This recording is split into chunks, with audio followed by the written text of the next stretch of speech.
Pai, de eterno amor, de eterna misericórdia, de eterna justiça.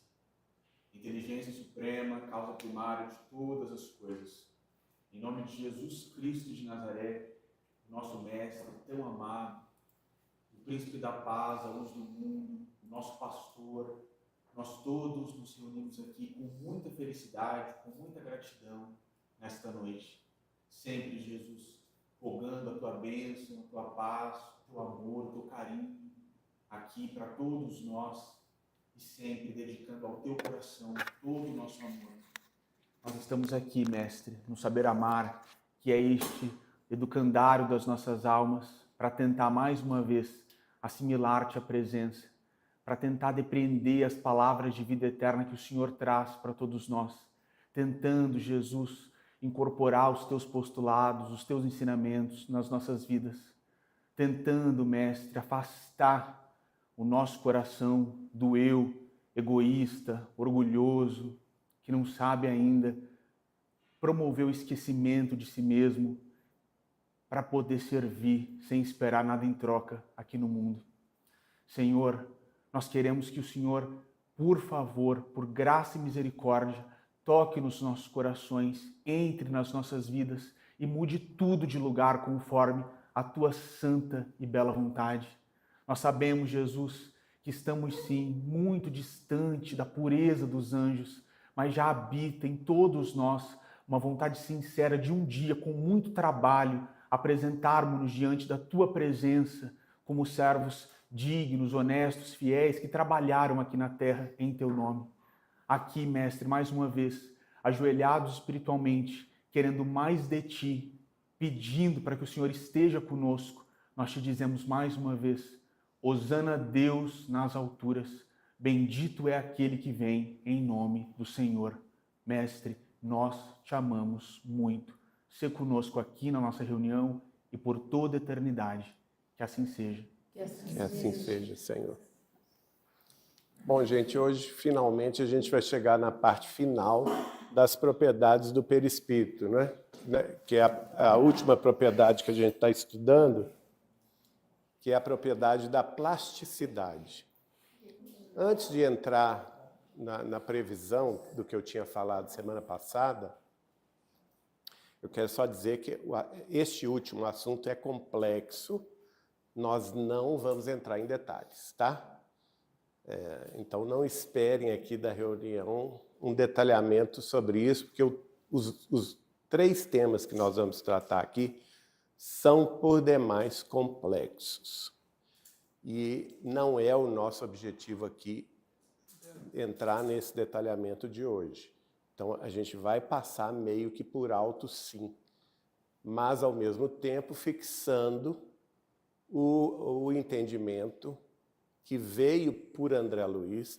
Note bem, o que nós vamos tratar aqui é uma revelação que vem apenas no século XX, através de Chico Xavier. Não é uma revelação prevista na obra de Kardec, né? O que mostra que a doutrina tem um progresso constante e mostra também o caráter revelatório da obra de Chico Xavier. Muito embora nós, ao estudarmos o assunto, a gente vai ver que isso está na mente popular, né? E muito provavelmente, nós já vimos isso inúmeras vezes nos filmes de terror, tá? Então... É verdade. De terror. Aí todo mundo já entendeu, né? Todo mundo já entendeu. Olha só como é que a gente sabe, né? É por isso que o Chico costumava brincar com a gente, que da terra para baixo todo mundo sabe de cor o que existe e o que acontece. Chama a gente de louco, né? Ou de visionário. Mas da terra para baixo todo mundo já sabe o que vem aí. Então a última propriedade é a plasticidade. Nós já estudamos semana passada os aspectos gerais. Então hoje a gente vai entrar num aspecto particular. É por causa da plasticidade que ocorre um fenômeno ideoplástico. O que é o fenômeno ideoplástico? É o fenômeno provocado pela ideia, pelo pensamento da própria pessoa. Então, a própria pessoa, não é? Ela pode ser levada de forma hipnótica a modificar o próprio corpo espiritual, o próprio perispírito. Né? Agora, isso aí tem duas mãos, né? Ou ela faz isso de propósito, ou ela faz isso induzida, de forma induzida por espíritos fascinadores, hipnotizadores, que são muito inteligentes, muito embora são espíritos das sombras, não são espíritos iluminados. E aí ocorre o fenômeno ideoplástico. Bom, um dos fenômenos que acontece é o fenômeno da ovoidização. Então, nós temos também a mesma questão. Esse fenômeno pode ocorrer de forma autoinduzida ou de forma hipnótica. Qual que é o fenômeno da forma autoinduzida? É aquela pessoa que passa a vida fechada em si mesmo, trancada no quarto, só pensando nos próprios problemas, não sai do próprio umbigo, né? Fica girando em torno do próprio umbigo, só pensando em si mesma, não pensa nos outros, não pensa nos familiares, não sai de casa, não sai do quarto. Ela está num processo de auto-hipnose, em que o mundo dela cada vez se fecha mais. Você colocou esse aí? Eu não tinha visto. Se fecha mais. Quando essa pessoa está nesse processo por uma culpa muito grande, ou ela cometeu um crime, ou ela prejudicou alguém muito querido e está num processo de autopunição, não é? Ou ela sofreu um crime e está num processo de ódio contínuo, remoendo aquele ódio, não consegue sair de si mesmo, não consegue sobreviver sem o alimento do próprio ódio, da vingança. Aquela pessoa que está ali arquitetando uma vingança, ela não se fecha? Ela não se fecha em si mesma? Não é? Se a gente pesquisar, aí a gente vai encontrar pessoas até próximas da gente, né? Que estão nesse processo. Não conseguem sair daquele pensamento obsessivo. Isso é pensamento obsessivo. É um pensamento que está num ciclo fechado. Ele não se abre para ouvir opiniões, para trocar opiniões, trocar impressões com pessoas amigas, com pessoas do grupo social ao qual ela se integra, né? Então ela vive de forma fechada. Isso é um processo, gente, de auto-hipnose. E quando a pessoa vive isso e desencarna, o que acontece? Muito comumente, ela perde a forma humana. E ela se encontra nesse processo aqui de ovoidização. Ela perde a forma humana e vira um ovoide. Como ela tem muita dificuldade de contato com o exterior, os espíritos benfeitores levam esse espírito desencarnado para grandes pavilhões, onde eles vão ser cuidados. É o caso, por exemplo, do livro descrito por André Luiz, através de Chico Xavier, no livro Os Mensageiros. Quando André Luiz se encontra, não no plano de nosso lar, é um plano inferior, é um plano do umbral inferior, numa colônia específica que cuida desses espíritos em processo de ovoidização. Geraldinho, quem tem algum tipo de transtorno, por exemplo? Aqui, querido. E quem tem algum tipo de transtorno do espectro autista, por exemplo, ele recebe algum perdão da espiritualidade para que ele não fique nessa mas situação? Aqui nós não estamos falando do espectro autista. Tá. entendeu? Nós estamos falando num processo auto-obsessivo, auto-induzido ao, vamos dizer assim, eu não sei qual seria o termo. Não, ela não é que ela não tem consciência tenha consciência daquilo, ela só pensa em si própria. O André Luiz fala que cristaliza, né? Ela é um Você cristaliza processo no de cristalização mental, tá? Em que ela se fecha nela mesma. Não é a questão autista, porque a questão autista hoje tem vários graus, né? Vários níveis, e tem autistas maravilhosos que interagem com a sociedade. Fala no microfone, por favor.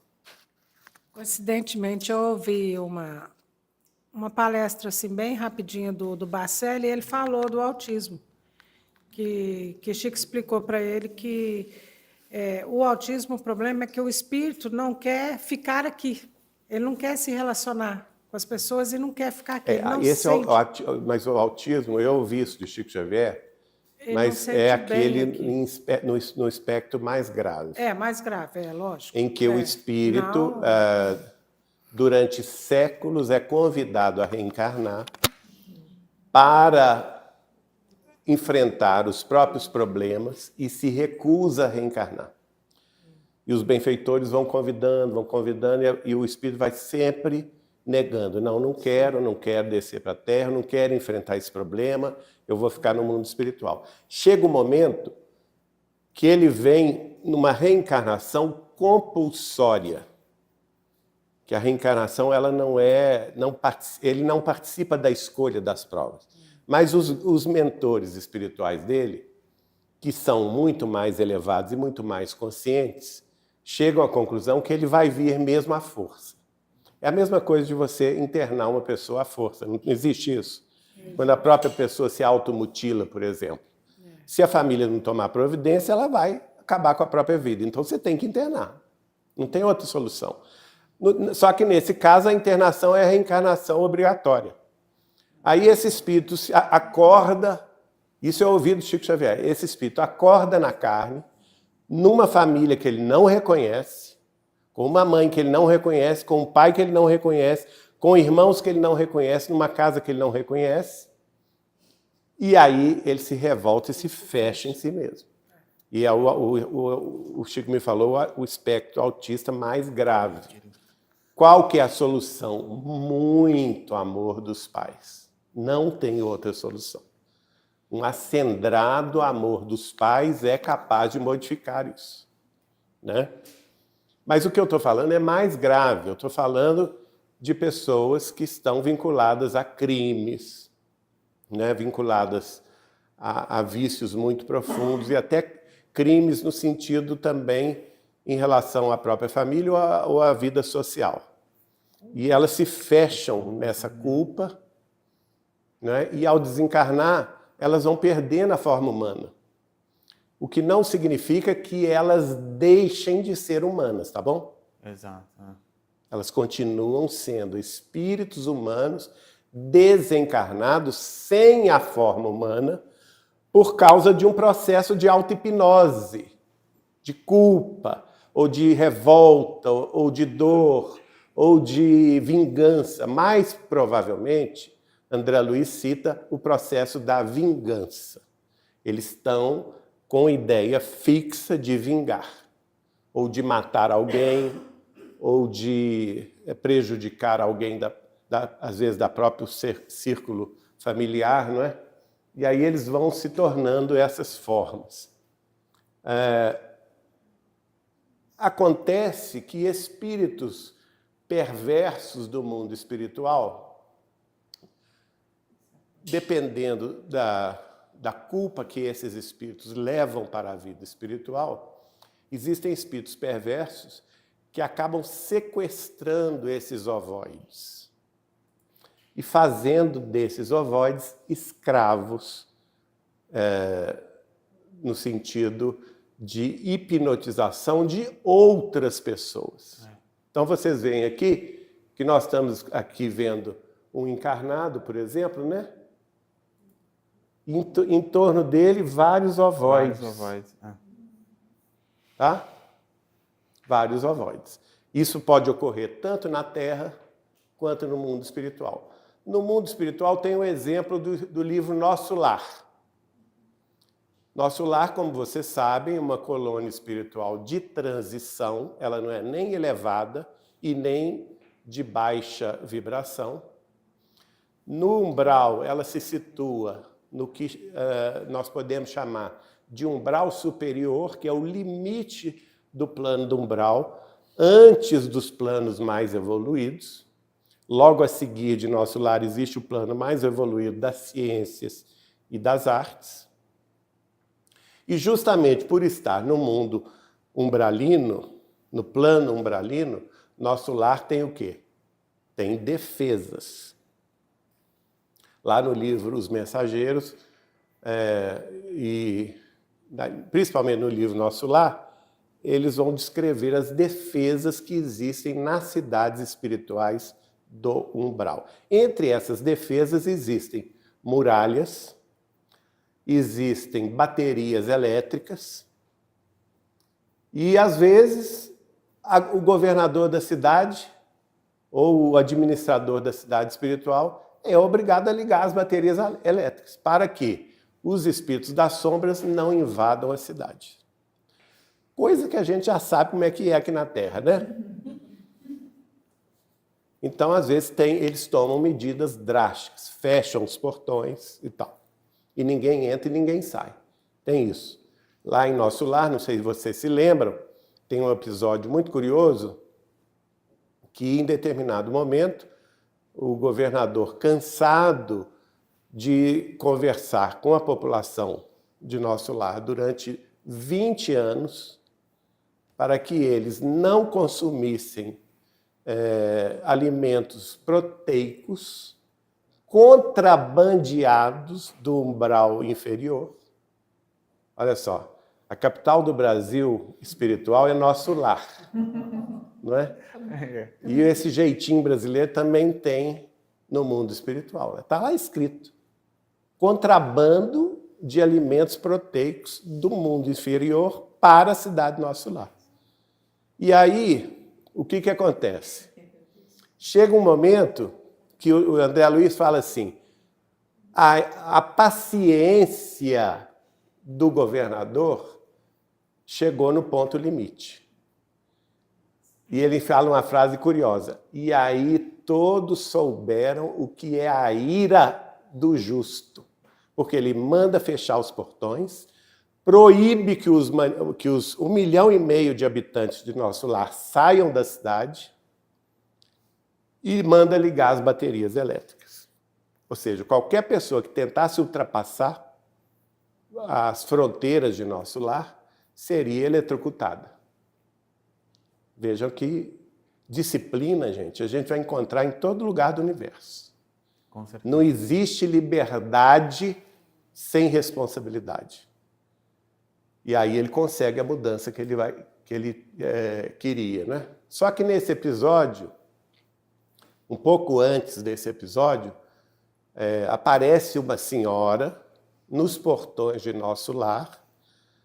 A enfermeira Narcisa estava na companhia de André Luiz e perto do portão principal de Nosso Lar, quando aparece uma senhora pedindo, pelo amor de Deus, para entrar. Que ela era muito boazinha, tinha sido uma médica muito dedicada e que ela precisava ser socorrida porque ela não aguentava mais a ser perseguida no umbral inferior. Não é? André Luiz, na mesma hora, morre de pena dela. Se vamos, ele parte para o portão para abrir o portão para ela.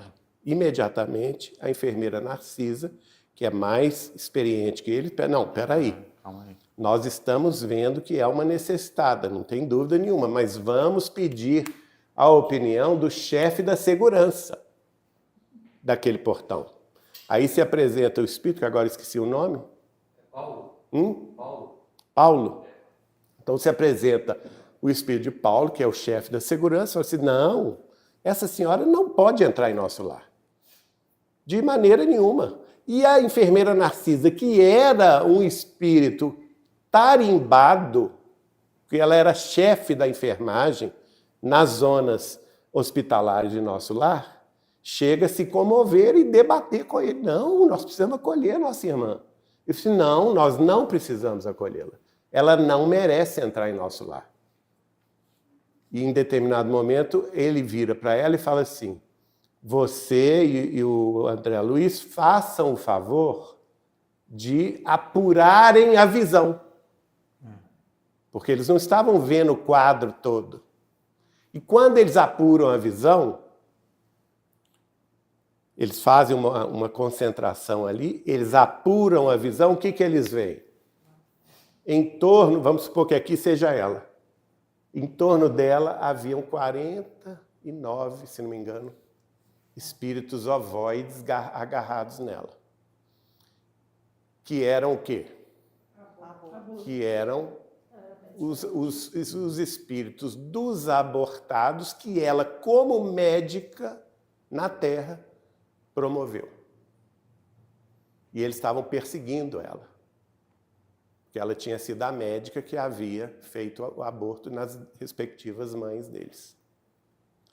E aí, então, ele fala com ela isso, a senhora não pode entrar por isso, por isso, por isso, por isso. E ela, então, cai, toda aquela máscara de boazinha cai. Né?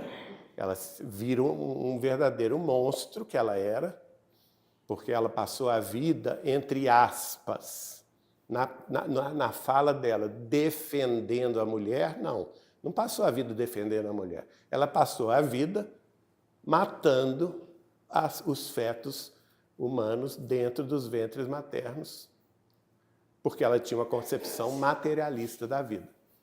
Né? E esses espíritos estavam revoltados com justiça, né? Porque eles tinham toda uma programação de vida que foi cortada e eles estavam cobrando dela aquele ato, que ela tinha sido o veículo da morte deles na Terra. Então é outra questão que causa também a ovoidização, porque esses espíritos estão no processo de ódio, de vingança, e só pensando em perseguir aqueles que lhes fizeram mal. Veja, gente, que espiritismo não é fácil mesmo. Doutrina espírita cristã é uma doutrina que nos chama à responsabilidade nos menores atos da nossa vida. E nós temos que ter muita consciência, porque o nosso foco não pode ser materialista.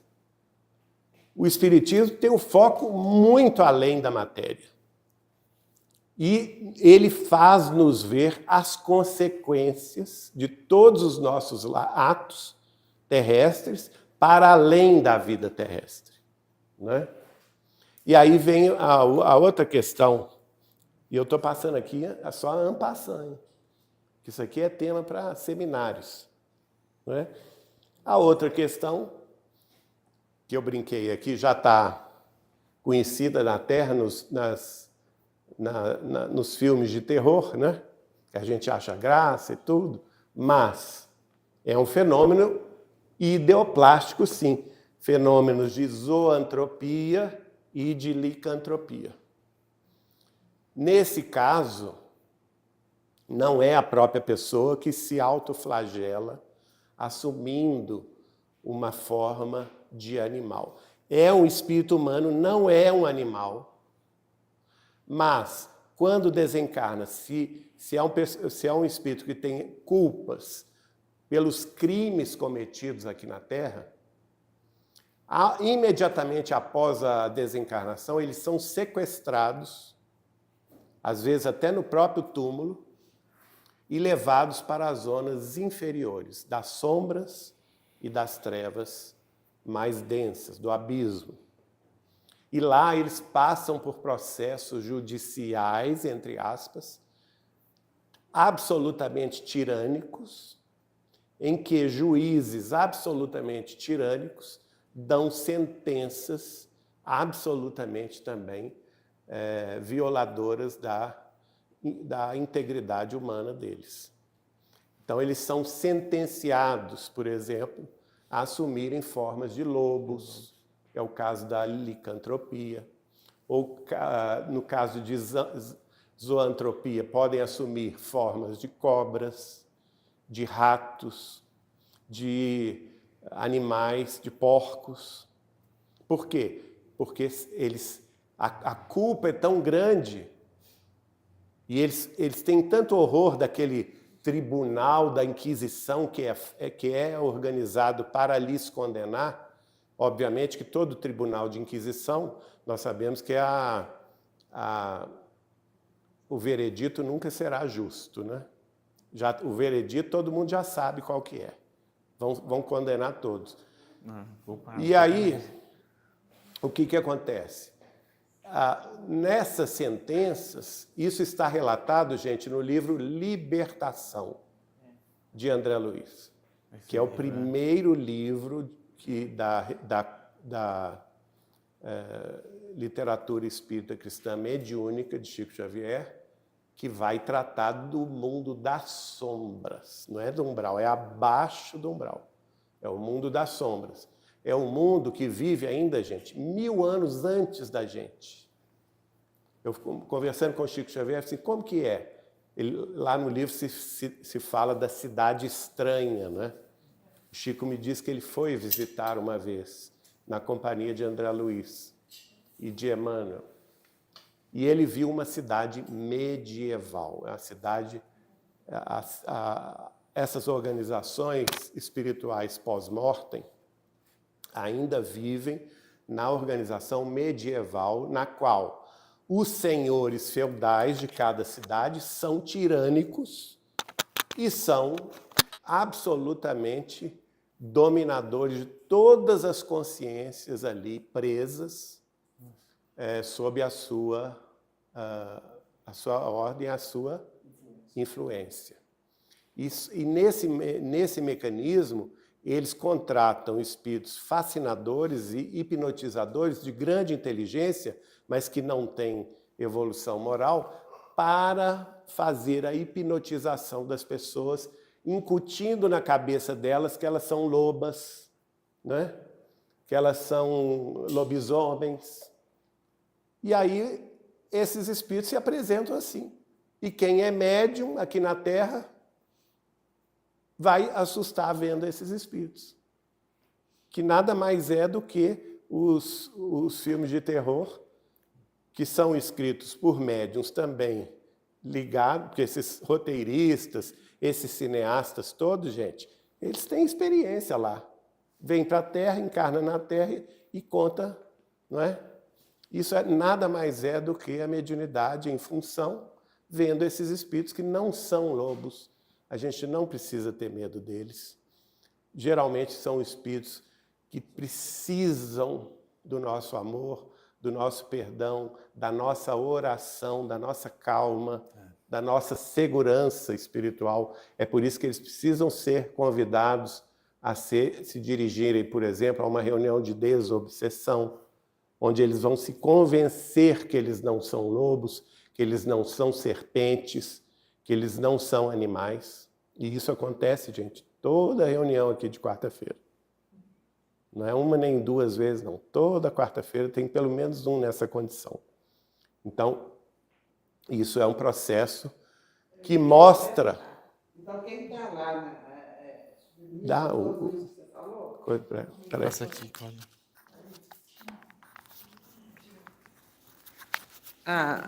As pessoas que estão nesse plano, submissos, né, sendo submetidos a toda essa força, tem ainda uma chance? Tem uma chance, claro, todos teremos chances. Isso. Mas para termos chances, nós precisamos merecê-las. Perfeito? Elas não estão ali como coitadas, não. Para elas chegarem nessa condição, elas fizeram muita coisa ruim aqui na Terra. Certo. Tá certo? De modo que a justiça divina, em qualquer lugar, se estabelece. Dando, segundo a palavra de Jesus, a cada um segundo as próprias obras. Então, a gente tem que tirar da ideia de que são espíritos de coitadinhos, tá? Não obstante, eles são nossos irmãos. É isso aí. Né? São nossos irmãos. Sendo nossos irmãos, nós devemos amá-los como nos amamos. Né? Aí entra o processo da oração, da caridade, do amor fraterno. Né? E aí, só que no mundo espiritual, talvez, eles venham levar aí 200, 300, 400, 500 anos para ter chance de reencarnar. Entendi. E se eles tiveram ligação com a indústria do aborto, talvez até mais. Porque cada vida que eles tiraram, cada oportunidade de vida na Terra que eles mataram, vai atrasar o processo da evolução deles mesmos. Porque eles vão ficar na fila da reencarnação e não vão conseguir ventre materno que os acolha. Vão ficar sempre nos últimos da fila. Fala no microfone, por favor. Não, só quanto à questão anterior, uma dúvida. Esses ovoides, eles vão no perispírito do outro, né? Não é eles que vão, não. Eles são colocados. Eles lá. são colocados. E aí, o que eles fazem no perispírito do outro, assim, Uma do outro influência espírito? terrível, querido. Um ovo de vibração baixa. É um núcleo de pensamentos autodestrutivos, pensamentos de ódio, de vingança, em que André Luiz vai visitar leito por leito, vai colocar a mão na mente deles e o instrutor fala com ele, aprofunda a sua visão. Aí ele começa a ver aquelas cenas repetitivas de crimes que eles cometeram, ou então de desejos de vingança que eles querem fazer contra, entendeu? As pessoas. É terrível. Então, você imagina, a gente quer o quê? A gente não quer boas influências? A gente precisa de boas influências. Geraldinho, e como é que eles são reencaminhados para esse lugar que eles vão ser tratados, assim, aí para tirar da pessoa e tratar? Vejam o livro Os Mensageiros, né? Que existem colônias espirituais específicas para acolher estes. Se não me engano, se não me falha a memória, nessa colônia dos Mensageiros tem 2.000 espíritos em estado de suspensão. Eles não acordaram depois da morte, ficam em estado de suspensão e numa prece, e a Ismália, que é vamos dizer assim, a gerente dessa colônia espiritual, um espírito muito elevado, uma senhora muito elevada, todo dia às 6 horas da tarde, ela vai no pavilhão com 2.000 leitos e faz uma oração em favor de todos. Nesse dia, André Luiz está na companhia dela, se não me engano, Clarence, né? Não, eu acho que é o Aniceto. Aniceto? Ah, é o Aniceto. Então, Aniceto, André Luiz, o Hilário Silva, né? Não lembro se o Hilário estava, acho que não, né? Não? Acho que no Mensageiros não. Não? Enfim, estão lá poucos benfeitores espirituais, o marido de Ismália, Ele estava lá. Roberto, se não me engano. Eu não lembro o nome dele. Alfredo, muito bem. Alfredo, porque ele não era dessa... O Alfredo servia numa colônia mais baixa ainda. Ele não tinha merecimento para estar onde a esposa dele estava, que é a Ismália. Ele servia também numa colônia mais baixa. Mas nesse dia ele estava lá com ela. E aí ela faz aquela oração maravilhosa, né, diante daqueles 2.000 espíritos. E o que acontece? A maioria nem se mexe. Só 2 ou 3 acordaram. Mesmo assim, dementados.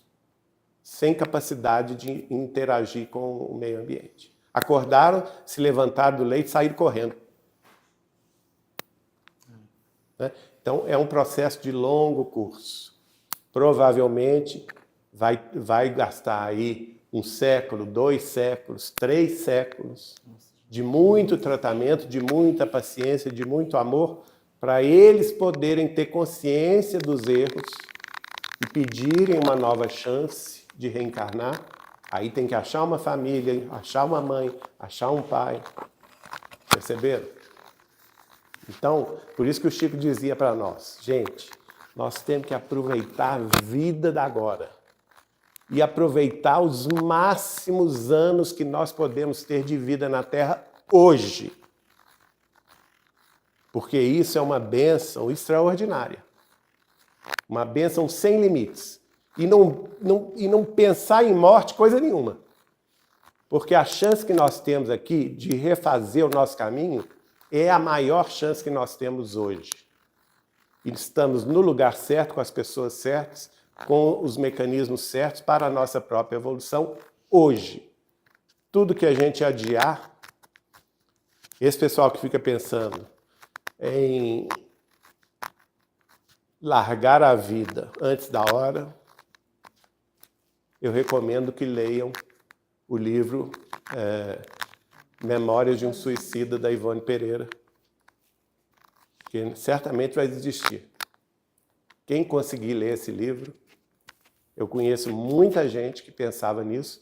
Eu dava, desde a época da minha mocidade, né, eu dava de presente o livro, a pessoa tirava de cabeça. Então, leiam livros que você... Aqui vai muito para nossos irmãos que estão nos assistindo pela internet, né? E Memórias de um Suicida é um livro tão importante. Nesse tema, o mais importante. Que é o mais importante. Na atualidade, gente, nós estamos vendo uma epidemia de suicídio. Hoje, quem está suicidando são jovens de 12 anos. Entendeu? Então, é urgente esse tema. Por quê? Isso é fruto de obsessão pesada. Pesada. De espíritos das trevas, muito inteligentes, que querem acabar com a nossa chance evolutiva que nós temos aqui na Terra. Não é? E conversando com o Chico sobre o livro da Dona Ivone do Amaral Pereira, que ela levou 30 anos para publicar, que ela recebeu do Camilo Castelo Branco, fez a revisão pelo espírito de Leon Denis, depois ela não estava segura, mandou para a FEB também não ficou segura de publicar o livro. Aí eles oraram, Dr. Bezerra de Menezes fez a última revisão do livro. Depois de 30 anos, o livro foi publicado pela Federação Espírita Brasileira. E é um best-seller da literatura espírita, o livro mais importante da Dona Ivone do Amaral Pereira. E conversando sobre ela, o Chico me falou assim, olha, esse livro foi tão importante aqui na face da Terra que só pelo fato da Dona Ivone ter publicado esse livro, ela ganhou um bônus hora da espiritualidade maior de 500 anos, 5 séculos no mundo espiritual superior. E nesse bônus hora que ela ganhou, ela pode ir em qualquer lugar do universo, em qualquer planeta, em qualquer sistema estelar, em qualquer galáxia, estudar o que ela bem entender por 500 anos. Pelo bem que ela fez à humanidade, trazendo essa revelação. E ele me contando isso, eu olhando para ele, pensando assim, imagina você, então. Aí parece que ele captou meu pensamento e desviou o assunto. Encerrou o assunto. Não é? E aqui, no livro Mecanismos da Mediunidade, tem um aspecto da ideoplastia que é negativo durante as sessões mediúnicas de psicografia, ou de efeitos intelectuais, né? A psicografia, como vocês sabem, é classificada por Allan Kardec como uma mediunidade de efeitos intelectuais, obviamente, né? Já que tem texto escrito. Mas pode ser pintura mediúnica, também é de efeito intelectual, não é? Pode ser a psicofonia, que é a fala, também é a mediunidade de efeitos intelectuais. Mas aqui ele observa o seguinte, em outros fenômenos, na mediunidade de efeitos intelectuais, a ideoplastia, que é o quê? A ideia do espírito desencarnado, ou do médium, ou da pessoa encarnada, modificando-se, não é? Assume papel extremamente importante, porque certa classe de pensamentos constantemente repetidos sobre a mente mediúnica menos experimentada pode constrangê-la a tomar certas imagens mantidas pela onda mental persistente como situações e personalidades reais, tal qual uma criança que acreditasse estar contemplando essa paisagem ou aquela pessoa tão só por ver-lhes o retrato animado num filme. E isso aí é muito importante. Por que nós precisamos ter médiums? Isso aqui ele está dizendo, gente, em relação às reuniões públicas, tá? Não são em relação às reuniões de desobsessão ou reuniões fechadas. Ele está se referindo às reuniões públicas. E que é muito difícil, por isso que o médium tem que ter muito equilíbrio. O médium de psicografia, que vai psicografar diante de milhares de pessoas, de centenas de pessoas, né? O médium de pintura, ou aquele médium que vai receber uma orientação pela voz, né? Geralmente isso ocorre no final de alguma reunião pública. Nós já conhecemos casos assim. Esse médium tem que estar muito seguro da própria mediunidade. Por quê? E da própria responsabilidade. Porque dependendo da ideoplastia dos assistentes, do público, a mensagem que ele está recebendo não é de um espírito desencarnado. A mensagem que ele está recebendo é de uma pessoa encarnada mentalizando.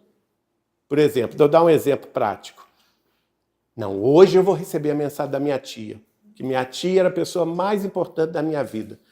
Tia Pazinha, vem cá e escreve. E aí ele começa a mandar os dados. Não, tia Pazinha, a senhora tem que escrever. Tem 20 anos que eu estou esperando a mensagem da senhora, a senhora nunca escreveu. Hoje a senhora escreve.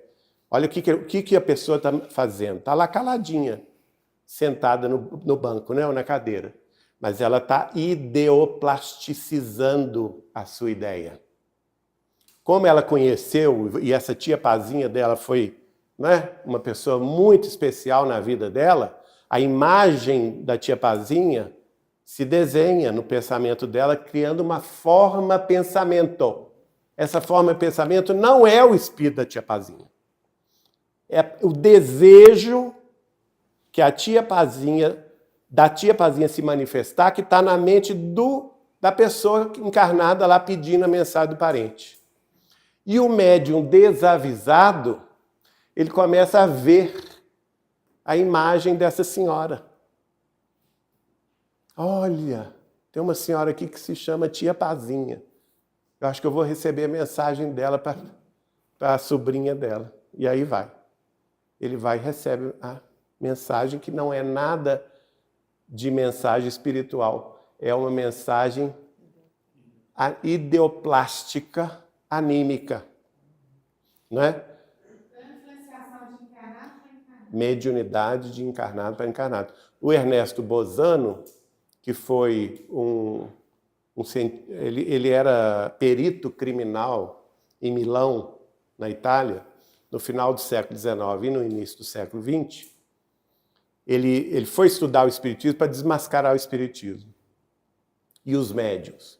Só que ele viu a realidade do fenômeno, ele se tornou espírita e passou a defender o espiritismo e a publicar livros sobre a mediunidade. E ele publicou um livro muito interessante que a gente consegue baixar na internet, que já está em domínio público, que é Mediunidade entre Vivos, Ernesto Bozano, mostrando que a mediunidade, sendo uma transmissão e recepção de um pensamento, ou de vários pensamentos, entre duas ou mais pessoas, pode acontecer de encarnado para encarnado. Tá? Principalmente pelo fenômeno ideoplástico, da ideoplastia. Vejam que as nuances são muito grandes, né? Então por isso que é preciso estudar. Se a pessoa não estuda, qualquer coisa que acontece na reunião mediúnica, ela vai dar crédito. Ou dentro da reunião de psicografia, ela vai dar crédito. Não, tudo tem que ser passado pelo crivo da razão. Lembrando os 3 crivos de Sócrates, né? Primeiro, se é verdade. Se passou pelo primeiro crivo da verdade, qual que é o segundo? Da utilidade. A mensagem é útil. Se passa pelo segundo crivo da utilidade, tem que passar pelo último crivo, que é da bondade, que é o amor. Essa mensagem vai trazer uma mensagem de amor, vai ser além de ser verdadeira e útil, ela vai ser produtiva no campo do sentimento de amor para aquela pessoa que vai receber a mensagem? Porque se a resposta for negativa, ainda que ela seja verdade, ainda que ela seja útil, o médium tem que ter ciência de que talvez não seja bom ele passar aquela mensagem, né? Vamos supor, uma pessoa, uma família, que um integrante da família matou o outro, mas ninguém sabe ao certo se isso aconteceu ou como aconteceu. Aí vem um médium, vendo o espírito do morto, porque a família está ali pedindo, eu queria saber se meu parente foi assassinado ou se ele morreu de morte morrida, né? Aí o médium entra em contato com o espírito do morto. O espírito do morto está ali falando, não, eu fui morto. E ainda cita o parente que matou. Quer dizer, é verdade? É verdade. Mas é útil? Olha aí. Porque se o médium fala, não, é verdade, foi assassinado por quem? Ah, foi por fulano. Ou por ciclana. Olha a confusão. E ainda que seja útil, porque tem processo judicial, vai ser útil no processo judicial. Vai ser bom? Porque o ódio de quem está aqui, a vingança de quem está aqui pode aumentar, né? Então o médium não pode passar essa informação.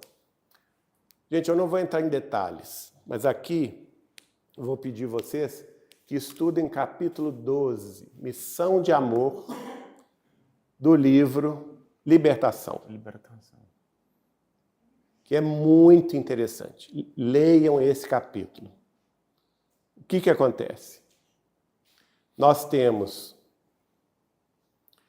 um espírito obsessor, que é, se não me engano, o Saldanha, né? Agora, eu não sei se é o Jorge, eu acho que é o Saldanha. Um espírito obsessor. O filho dele, Jorge, está preso. Foi preso numa penitenciária. Tá? E ele tem a esposa dele, Iracema, e a mulher do filho dele, Irene, estão lá na penitenciária obsedando o filho dele. Notem bem, elas não estão com sentimento negativo, não. Elas estão, entre aspas, protegendo o filho e marido. Por quê? Porque o amor exclusivista de uma família também pode ser muito negativo. A proteção excessiva, né? O sentimentalismo sem a razão. Então elas estão lá. Coitadinho do meu filho, coitadinho do meu marido, foi preso injustamente. Não, ele não foi preso injustamente. Ele foi preso porque cometeu um crime. Qual que é a ideia fixa delas? Da Iracema e da Irene? A ideia fixa delas é acabar com a vida do juiz que decretou a prisão do coitadinho delas. Só que ele não é coitadinho nenhum. É o que eu estava te respondendo, né? Não existe coitadinho em nenhuma história. Então, o que André Luiz faz, junto com o benfeitor Gúbio, né? Não, libertação é Gúbio, né? No início. O Gúbio pede o Saldanha, é o pai do moço que está na penitenciária, e ele era um obsessor de profissão. Olha só, ele era um espírito que era contratado, pago no mundo espiritual inferior para organizar grupos de obsessão no mundo espiritual inferior. E o Gúbio e o André Luiz estavam indo assistir uma senhora que estava sendo obsedada pela equipe do Saldanha. André Luiz ainda fala com ele assim, mas não tem jeito de tirar esse grupo dela, porque eles estão ali obsedando aquela senhora.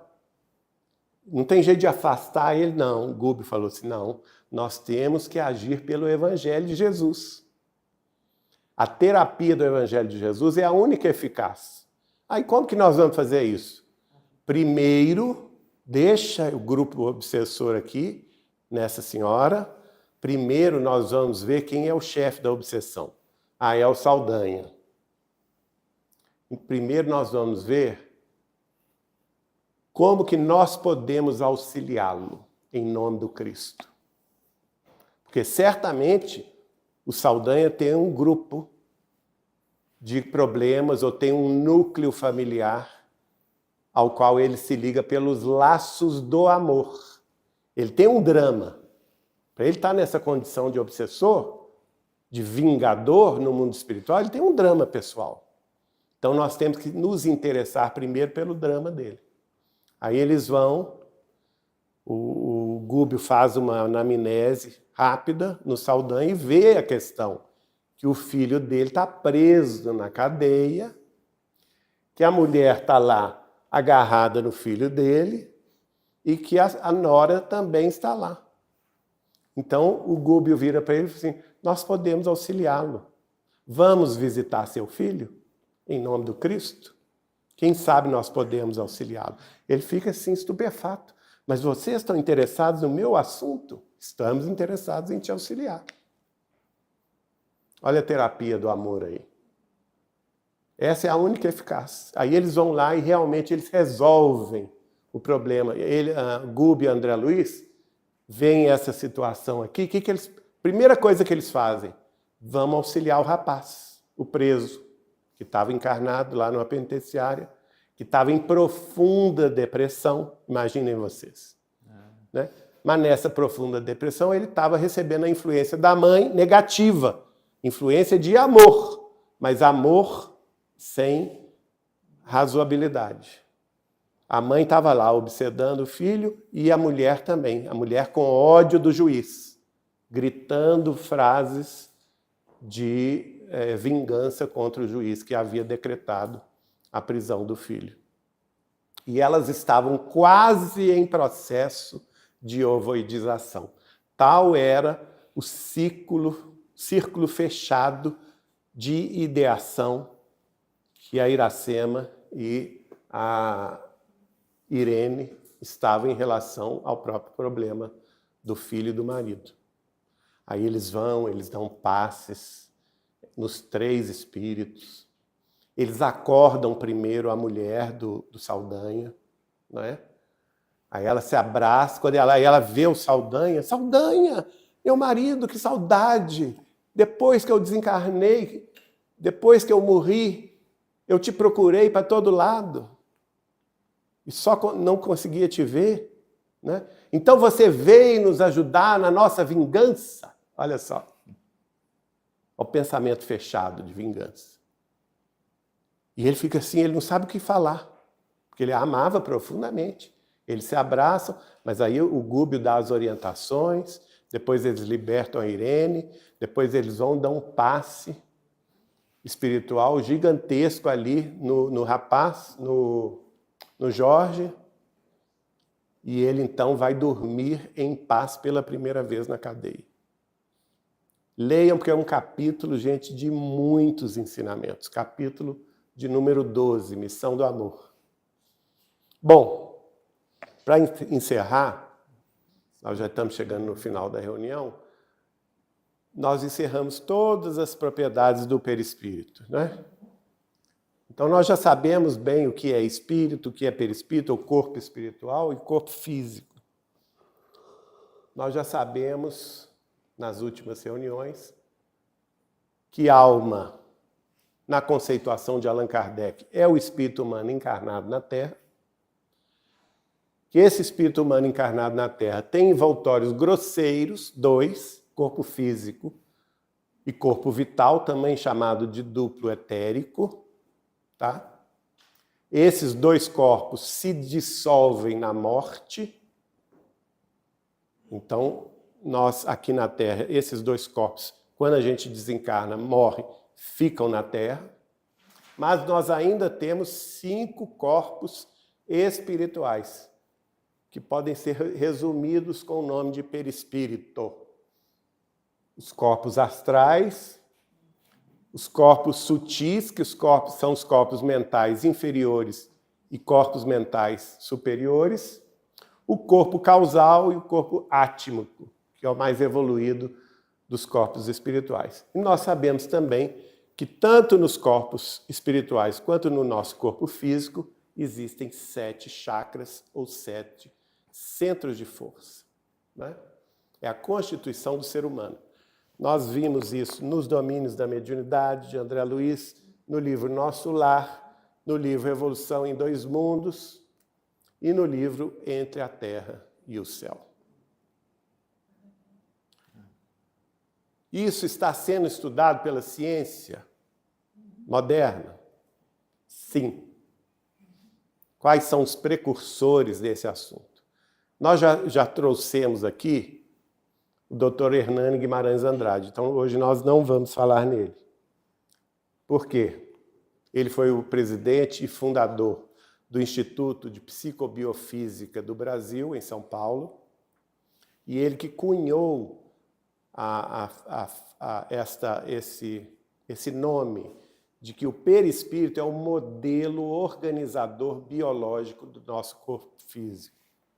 Estudando o assunto no Instituto de Psicobiofísica de São Paulo e do Brasil, ele mostra que o nosso perispírito é o modelo organizador biológico do nosso corpo físico, o corpo espiritual, desculpa.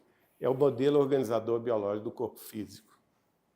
Então, tudo vem de lá para cá. O que nós temos aqui é cópia do de lá. Aqui é transitório. Lá não. Tá? Mas no exterior nós temos o Dr. Robert Sheldrake. Tá? O principal livro dele ele vai publicar em 1981, que se chama A New Science of Life, a nova ciência da vida. E é ele que vai falar exatamente a mesma coisa que o Dr. Hernani Guimarães Andrade, no Brasil, e que o André Luiz, através de Chico Xavier, falando sobre os campos morfogenéticos do corpo físico e do corpo espiritual. Vamos falar só um pouquinho sobre ele. A biografia dele é extensa, né? Aqui é o Dr. Sheldrake. Tem um site dele, gente, sheldrake.org. Convido vocês a irem lá. Coisa boa. O site tem inglês, espanhol e português. Então é só ir lá no português que tem quem não fala inglês ou espanhol que vai acessar todo o conteúdo do site. Tem todos os livros dele. Ele é biólogo, autor de mais de 90 trabalhos científicos publicados em revistas científicas. Tem 9 livros publicados até hoje, dele próprio. Tem outros 6 livros onde ele é coautor com outros pesquisadores, tá? E os seus 15 livros já foram publicados em 28 idiomas, inclusive no português.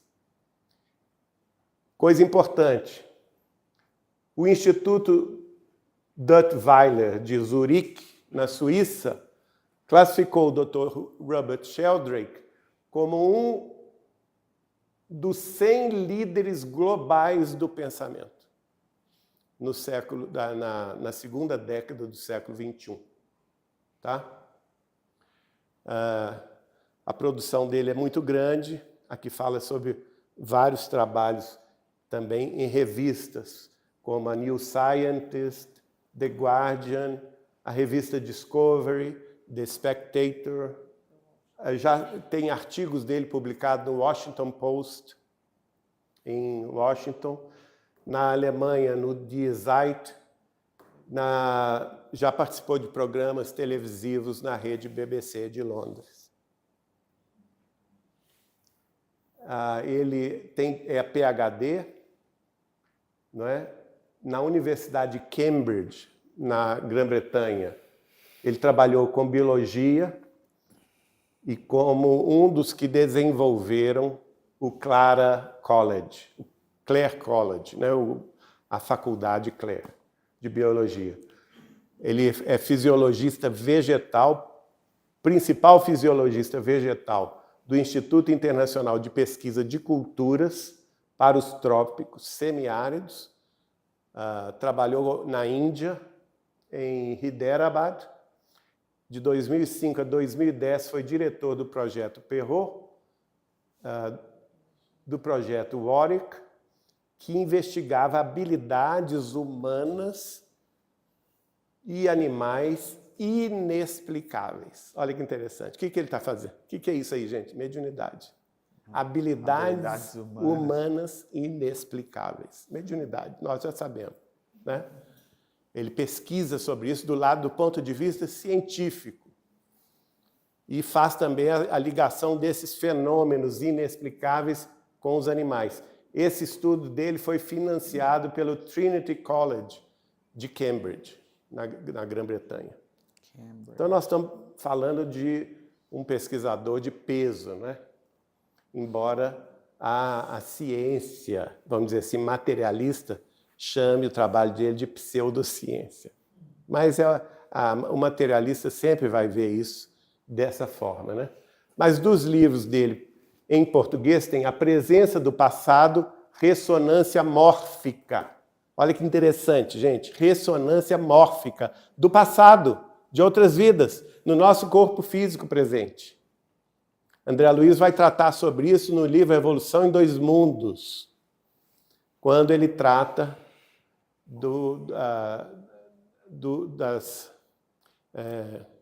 das disposições mórbidas que nós trazemos no nosso corpo causal e que se manifestam no corpo físico, quando a gente tem um processo kármico relevante em aspecto doentio, né?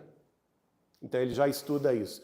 O Renascimento da Natureza é um livro dele que foi publicado em 93 em São Paulo. O Reflorescimento da Ciência e de Deus. Outro livro em português, 7 Experimentos que Podem Mudar o Mundo, 1999. Eu já falei aqui quando nós falávamos sobre os cães. Cães sabem quando seus donos estão chegando. É outro livro. A Sensação de Estar Sendo Observado, publicado em 2004. Uma Nova Ciência da Vida, a hipótese de causação formativa e os problemas não resolvidos da biologia. Esse está para você, seu Lange. Olha que bacana. Esse foi publicado em 2013, Uma Nova Ciência da Vida, a hipótese de causação formativa e os problemas não resolvidos da biologia. E o último, que foi publicado em 2014, em São Paulo, Ciência Sem Dogmas, a Nova Revolução Científica e o Fim do Paradigma Materialista. Olha que bonito. Né? Ele está estudando o que André Luiz escreveu através do Chico em Pedro Leopoldo em 1940. Por isso, exatamente, já está anunciando o novo mundo regenerado que nós vamos ter depois de 2057. É a nova ciência, a ciência espiritualista, o fim do paradigma materialista, e ele chama isso de nova ciência, né? A ciência sem dogmas, por quê? O dogma materialista é um dogma. Transforma a ciência numa religião, que não aceita qualquer hipótese de sobrevivência do espírito após a morte, né? E cada vez mais essa nova revolução científica está tateando aí nessa fronteira da ciência com a espiritualidade. E isso é muito relevante. Entre os livros de coautoria, Vida Depois da Morte, A Ciência na Fronteira do Mistério, publicado em 2005 em Lisboa. Esse foi publicado em português de Portugal, né? E Caos, Criatividade e o Retorno do Sagrado, Triálogos nas Fronteiras do Ocidente, em 1994. E, em 2008, A Física dos Anjos. Olha que lindo. Então, um pesquisador aí de mão cheia da ciência que a gente pode estudar e ler e seguir, não é, com os seus livros. Esse eu vou falar rapidamente, já que nós estamos, é o último tópico, é essa pesquisa que foi feita na Áustria, num hospital de Zurique, em 2005. A proposta da pesquisa, que está no PubMed, é evidências biomédicas da influência de zonas geopáticas no corpo humano, efeitos cientificamente rastreáveis e formas de harmonização. O nome é comprido, brilhante, mas, em suma, a gente está estudando várias coisas. Está estudando o que eles chamam de zonas geopáticas, tanto as zonas da Terra mesma, né, como, por exemplo, os rios, os cursos d'água são uma zona geopática e eles influenciam a vida nossa corporal, né? Assim como também os nossos fluxos, por exemplo, energéticos, como é o caso do passe, do reiki e de outras denominações, né? Também da chamada dos tratamentos de homeopatia, por exemplo, dos tratamentos de acupuntura, o acupunturismo, não é? Por quê? Porque eles tratam justamente dessas chamadas zonas geopáticas no corpo humano. E isso eu não vou entrar em detalhes. Aliás, eu errei a cidade, a cidade é Salzburgo, tá? Na Áustria. Eu falei Zurique, mas foi feito nessa cidade de Salzburgo em 2005. Tem aí a proposta, né? E o contexto, os materiais e métodos, os resultados e a conclusão. E na conclusão é muito engraçado, porque... Engraçado não, é muito curioso, porque ele chega à conclusão científica que, de fato, essas zonas geopáticas existem, tanto no corpo humano quanto no ambiente. E elas influenciam a saúde do corpo. E quando elementos que eles foram introduzidos para tratar as pessoas que eles chamam de radiestesistas, que nós vamos chamar aqui de passistas, né? Ele chama de radiestesistas, tratam as pessoas nessas específicas zonas geopáticas, quase 100% delas apresenta uma melhora física substancial. E nesse sentido de aplicar um passe, a pesquisa é isso? Ah, que interessante. Não somente nisso, né? Porque ele estuda também a influência, por exemplo, dos cursos d'água debaixo dos prédios, debaixo das casas, e a influência, por exemplo, que isso tem na vida das pessoas, no próprio ambiente doméstico ou então nos hospitais, porque em determinadas zonas dos hospitais, por exemplo, as pessoas não melhoram, e outras zonas as pessoas melhoram. Aí ele vai estudar essa questão da existência de cursos d'água mais próximos de um do que de outros. E a gente sabe que a água é fundamental, né?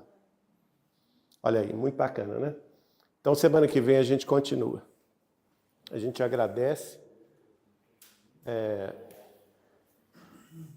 Só para passar rapidamente, existe tudo isso também dentro da constituição do ser humano. Existe essa nova medicina chamada metasistema. Então tem o Dr.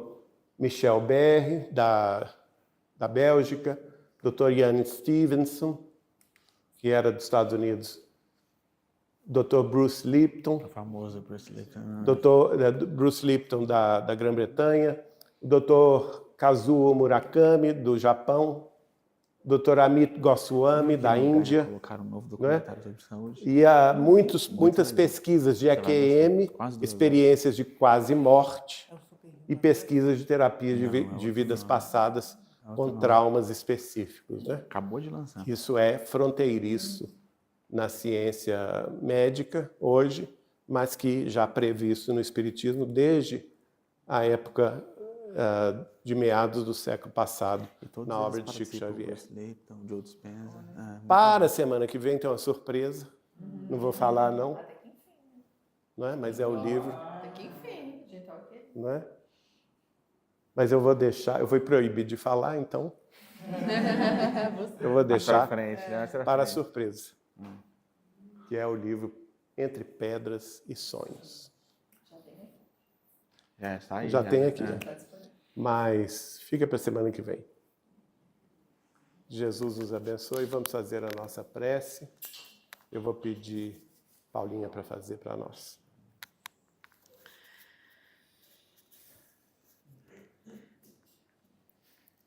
Obrigada, Jesus, por esses momentos de ensinamentos, momentos de reflexão, e que possamos estar sempre abertos a esses novos conhecimentos em nosso coração, que eles possam despertar a melhor parte de nós e que possamos sempre utilizar em nossa evolução, na evolução da nossa família, dos nossos amigos, de todos aqueles que estão à nossa volta, que possamos ser sempre ponte para aqueles que estão mais necessitados em cada momento e que possamos sentir sempre vontade de melhorar, de crescer, de estudar e de seguir no caminho do Evangelho, seguir no caminho de Jesus. Jesus abençoa nesse momento a todos nós que estamos aqui hoje e que possamos sempre aplicar seus ensinamentos, aqueles que estão mais necessitados, que estão nas ruas, que precisam do seu auxílio, que todos eles possam ser amparados pela espiritualidade. Inspira também, Jesus, aos nossos governantes, para que possam sentir o caminho melhor para todos nós, que possamos juntos inspirar a terra para crescer e prosperar no caminho do amor, da paz e da nova era. Obrigada, Jesus, por esses momentos de paz, de amor, de reflexão. Esteja sempre conosco em nosso caminho e que possamos sempre escutar a nossa voz em nosso coração, a sua voz em nosso coração. Obrigada. Que assim seja. Que assim seja. Obrigado, querido. Até semana que vem, pessoal.